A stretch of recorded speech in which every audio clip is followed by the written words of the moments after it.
This is a request for 10 standby generators, automatic transfer switches to be located around the community.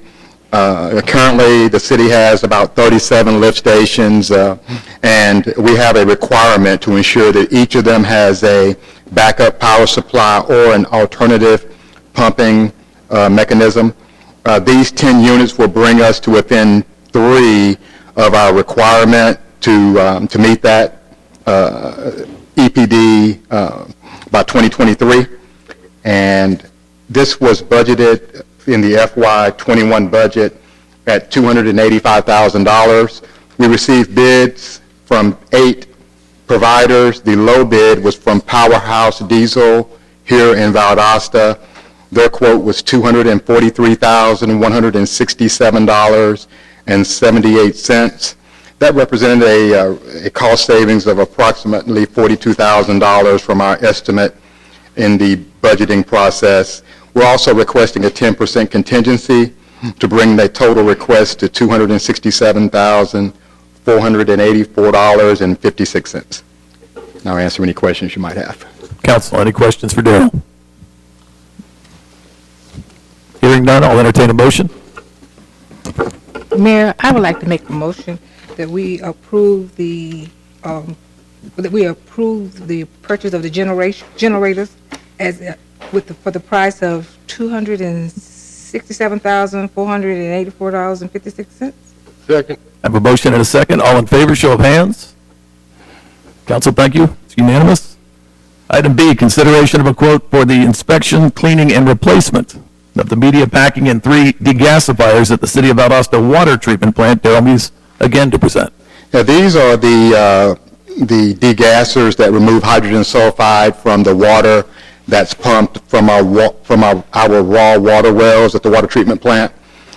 These units have been in place since 2003, and they've exceeded their useful life. These units allow us to reduce the amount of hydrogen sulfide in the water that's being transported to the homes. The original equipment manufacturer has provided a sole source letter as the only provider, and therefore there were no additional quotes. He has provided a cost of $104,200 to remove, replace, and to take off site the media from the water treatment plant. And we are requesting your approval. Council, any questions?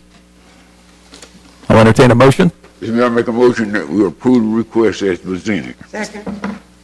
Hearing a second, all in favor? Unanimous. Council, thank you.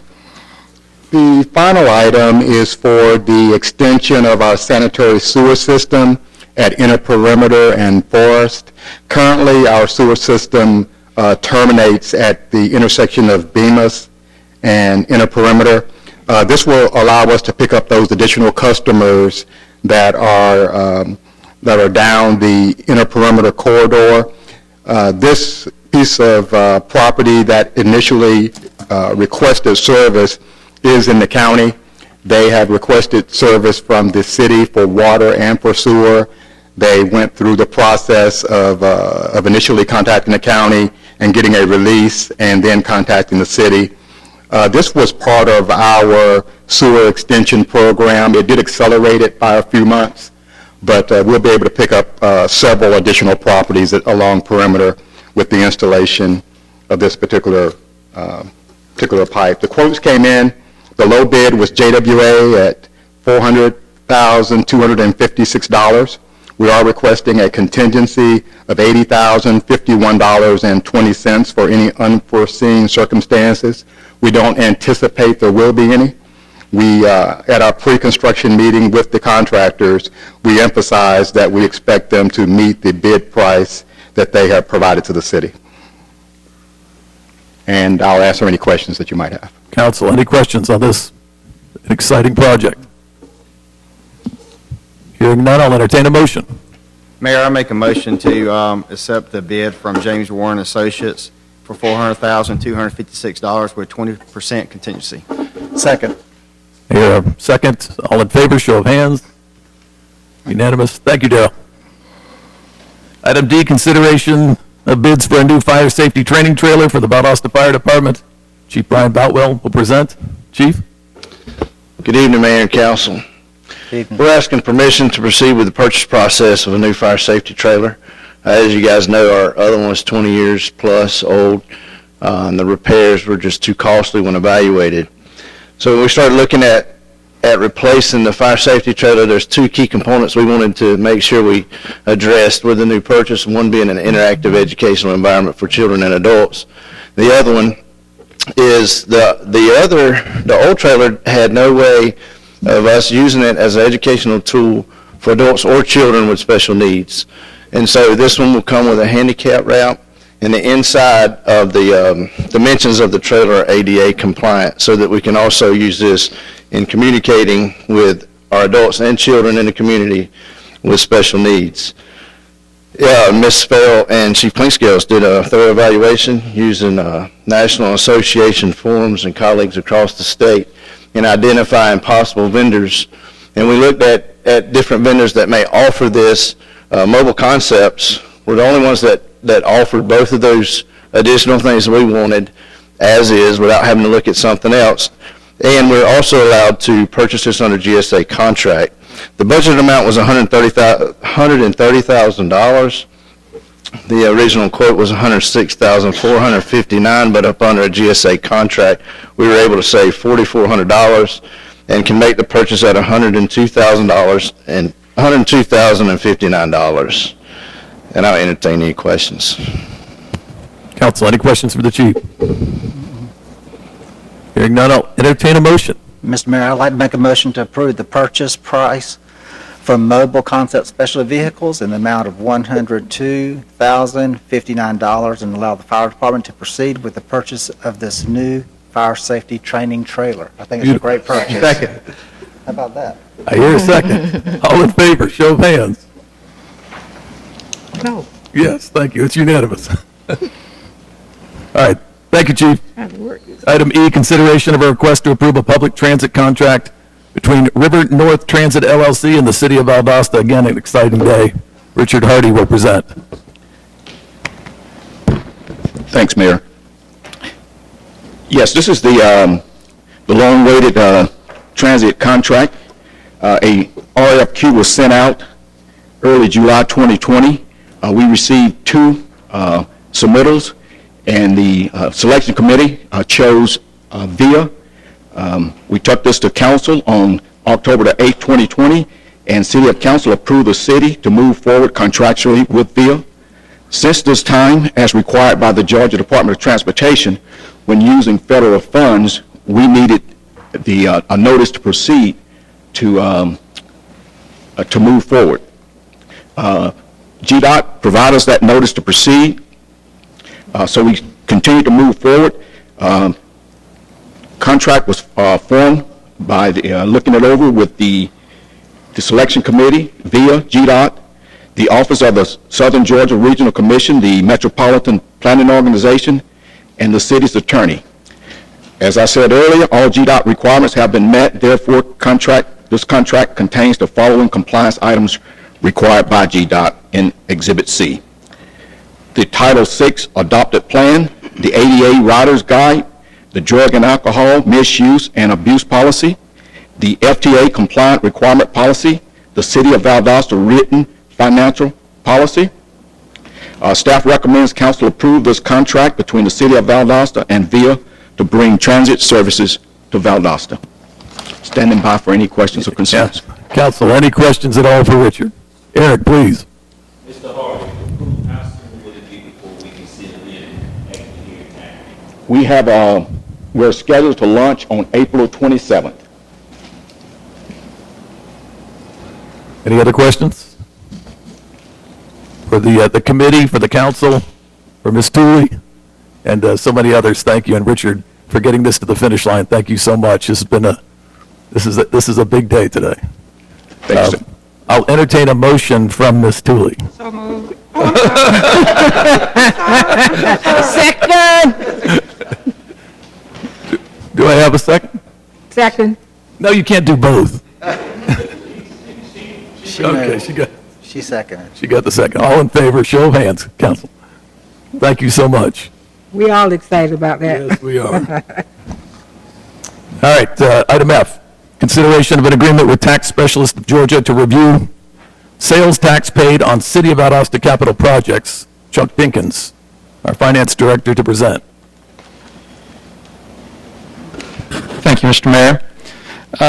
This is a consideration of a contract with Tax Specialists of Georgia to review invoices on large capital projects, to see if there are any sales taxes that were inappropriately paid. We have used this company before for the same contract. At that time, we had recovered roughly $800,000, of which their commission on it, they get a 25% commission, was $158,000. So the city actually netted about $630,000 the last time we used this firm. The way this would work is they would come in, review all the invoices paid by the contractors and the subcontractors, and see if there were any items that should have been exempt from sales tax that were not treated that way. They would then apply to the Department of Revenue for a refund on our behalf, and when it came in, they would invoice us for their commission. So if there are no recoveries, there would be no cost to the city. I'd be happy to take any questions you may have. Council, any questions for Chuck? Hearing none, I'll entertain a motion. Approve the request as presented, Mayor. Second. Chuck's pretty confident he's walking away. Show of hands, all in favor? Unanimous. Thank you. Item 4 on your agenda, boards, commissions, authorities, and advisory committees. Consideration of appointments to the Community Development Block Grant Citizens Advisory Committee. I will present. There are 2 slots on the CDBG Citizens Advisory Committee held by Councilwoman Vivian Miller Cody and David Adams, whose terms expired on February 24, 2021. Councilwoman Miller Cody has expressed an interest in being reappointed. David Adams has not. The following applicants have submitted their applications: Councilwoman Vivian Miller Cody and Councilwoman Sandra Tooley. Council, with the 2 slots and 2 applicants, 2 fine applicants, can I have a motion for approval on these appointments? Second. I hear a second. All in favor, show of hands. Unanimous. Thank you. There are also 2 slots on the Valdosta Historic Preservation Commission held by Sandy Burkett and Celine Gladwin. Their terms expired on February 13th, 2021. Ms. Burkett and Ms. Gladwin have expressed an interest in being reappointed. Council, again, we have 2 slots available and 2 applicants. Can I have a motion? Mr. Mayor, make a motion to accept both applicants without objection. Second. Second. All in favor, show of hands. Council, thank you. Almost unanimous. Ms. Cody? I did. Oh, sorry, I missed that one. I'm sorry. Unanimous. Put it back down quick. I'm sorry. All right, item C, consideration of the selection of a 3rd member to serve on the Ethics Complaint Board. Mark Barber, our city manager, to present. Thank you, Mayor Matheson. As you know, we are having to create an ethics board because of a complaint we received back in February. Last meeting, Mayor Matheson picked his representative or his appointee to be Mr. Jim Tunison. Council approved Mr. Robert Jefferson for the council appointee. As you know, these 2 then meet, discuss, talk to appoint the 3rd member. And the biggest qualification for that 3rd member is they have to be in good standing with the bar of the state of Georgia. As Attorney Tanner told you Tuesday evening at our work session, Mr. Jefferson and Mr. Tunison are recommending Judge Arthur McLean. And again, Mayor Council does have to approve that for that to move forward. Thank you. Thank you, Mark. Council, can I have a motion for the selection of Judge Arthur McLean as that 3rd member of the Ethics Complaint Board? So moved. Second.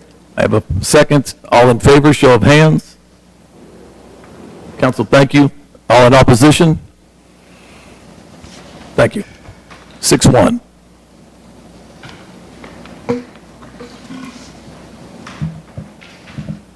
Item 5, local funding and requests. Item A on that is consideration of an appointment for a new municipal court judge for the city of Valdosta. Again, Mark Barber to present. Thank you, Mayor. As you all know, since mid-January, we've had to try to fill the position of the new municipal judge because of the untimely demise of Judge Bender, our friend Judge Bender. So it's been a long process. The committee poured hours into selecting. As I told you, we had 13 applications for the position, which was really amazing. So the committee that you guys appointed was myself, Jim Tunison, the mayor, Councilman Gibbs, and Councilwoman Sandra Tooley. And we had several meetings. We conducted interviews with the candidates as we began to narrow down the field. So we're to the point now. At our last meeting, February 26th, the committee came forth and told you our 3 nominees. Our nominees were Justin Cabral, Carrie Ann Bowden, Jeremy Baker. I had the question, have we ranked these? Those were no ranking. We feel any 3 of those folks that the committee spent time with, interviewed with, are highly qualified for municipal judge. Mayor, I'd like to nominate Jeremy Baker as the municipal court judge. I hear one nomination, council. I will now entertain any other nominations. I'd like to nominate Valerie Bryant. Councilwoman, thank you. Are there any other nominations? Hearing none, I will entertain a motion for the selection of the new municipal court judge on the first name, on Jeremy Baker. All in favor of the first? Show of hands.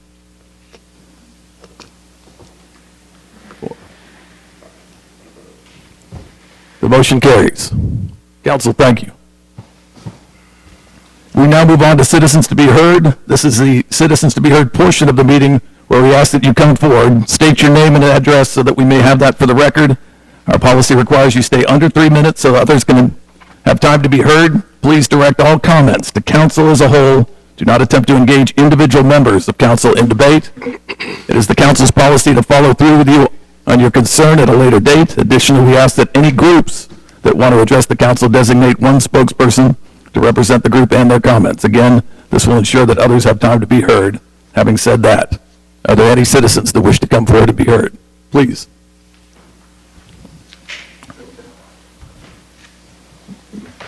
Please state your name and address. Yes, sir.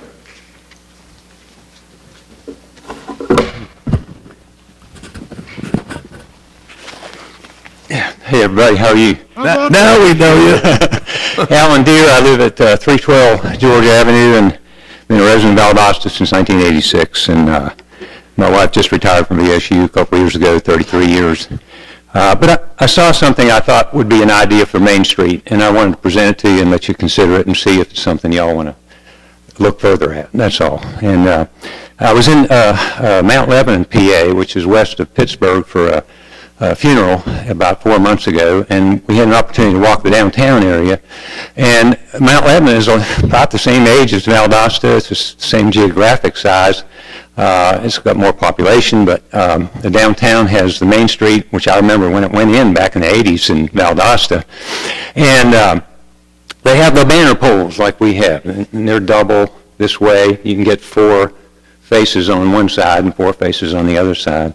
And they had their local heroes up, their local military people. People sponsored the banner. The individuals did. Anybody can sponsor a banner.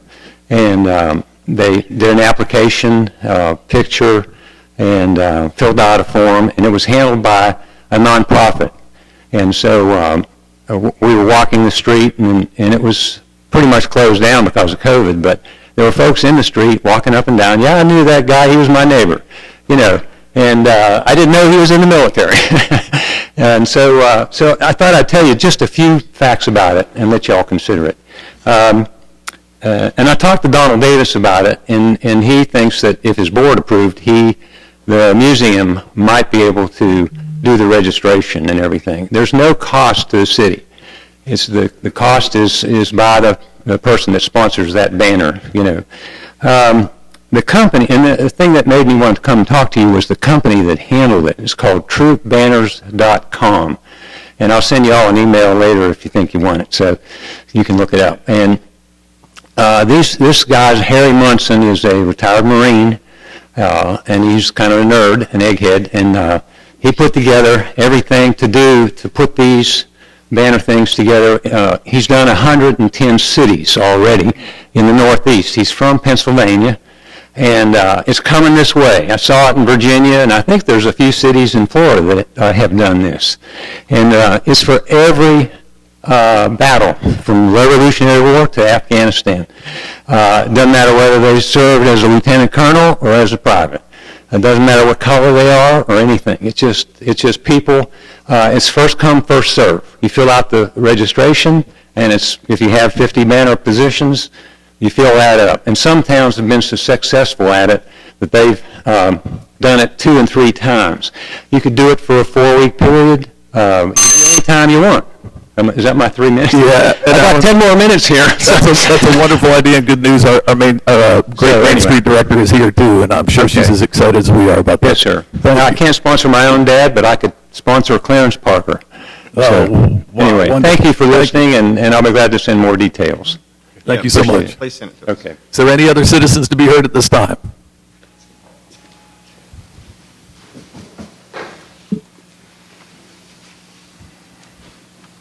Please state your name and address. Good evening. I'm John Robinson, 3227 San Julian Circle in Lake Park. I wanted to ask a question of the council. I've looked at the Barber Park that was renamed on River Street, and I wanted to rent it for approximately 4 hours, and they said it only can accommodate 50 people, and I was uncertain if the area was just where the stage area is at the entire park, and that was one of the questions I had for you guys this afternoon. The other thing is that I wanted to talk a little bit about the analysis of impediments that we received here with the city a few years back, and pertain to the predatory lending and the redlining with the banking systems, that they found evidence that there's predatory lending and redlining here in Lowndes County with the local banking systems. And we've been working with the banks, and we have some issues that we're going to confront. I'm not going to beat around the bush about it. And there's other issues pertaining to the city, pertaining to the low-income dollars, especially when it comes to the minorities and the black community. We call it the black dollar, which is understood by IGA over here that's in our community, the stands that's in our community. They understand exactly what I'm saying. We got to find some method of getting the wealth spread abroad. We don't have anything in the city pertaining on the south side for recreation for our young children. We don't have no educational facilities for our young children. And we got to do something, and it's going to be a challenge between the city and other entities. We're going to try and work something out if we can. If not, we're going to do something a little bit drastic. I'm not coming here to threaten anyone. I'm just coming to lay out the facts that we are going to be making some moves toward that. And it's going to be very important that the analysis of impediments be honored and looked into by you guys, which is on the board, for the betterment for our community. And we're going to make some stands against some issues pertaining to the analysis of impediments, because it's been a long period of time and nothing seems to have really been done that's effective. We are losing our children to gangs, we are losing them to drugs, and any other issues pertaining to the downfall of the low-income community. And we're just going to